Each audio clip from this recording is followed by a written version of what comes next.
If there's one colony that is most overlooked or disregarded from the rest, it would be South Africa, seemingly living in the shadow of its neighbors. It represents an interesting mix of various racial groups involved with multiple conflicts and ultimately being united as a nation, all as a product of colonization along with many others. This is the colonial history of South Africa.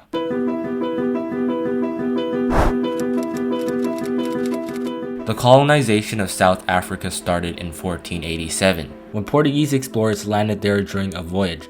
A Portuguese explorer by the name of Bartolomeu Dias was the first of many Europeans to explore the coastline of South Africa, as he was trying to discover alternative trade routes to the Far East, primarily for the colonies in Indonesia. Fast forward a century while the Portuguese was on its decline, English and Dutch merchants set out to scramble for what was left behind. They also engaged in slave trades and various businesses, seeing South Africa as an outpost for long voyages and abundance in resources. They decided to establish a permanent settlement for the passing ships instead of a colony. The Dutch colonists had a series of wars with the Xhosa tribe, but they quickly settled in.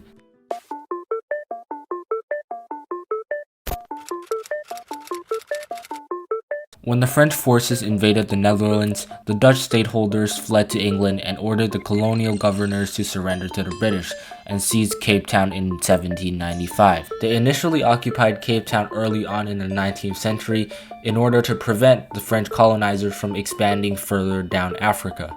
The colony was then returned to the Dutch in 1803, but then turned back to the British in 1805 for winning the Napoleonic Wars. The British began to immigrate there in around 1820, sending 4,500 settlers to the new colony. Later on, after discovering that there are precious metals in the area, it increased economic growth and immigration. That, as a result, led the British to continue exerting control over native populations, setting a stage for indigenous conflicts as well as the Boer Wars. The Boers were descendants of earlier Dutch settlers that later remained under British control. The Boers successfully resisted the British during the first of 3 Boer Wars. However, new strategies led the British to take over due to greater army diplomacy. Over 30,000 died during the conflict, which ended in the beginning of the 20th century.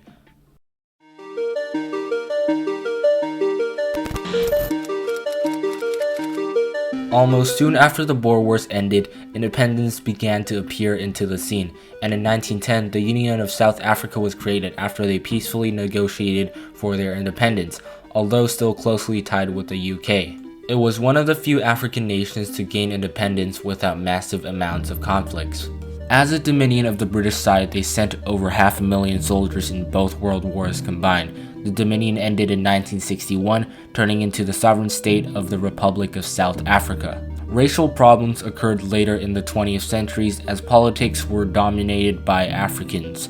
By 1994, the country became more stabilized in which everyone could vote, most notably Nelson Mandela, who fought for the right of the country, even becoming the first black head of state. And to this day, South Africa remains a sovereign nation with many ethnicities.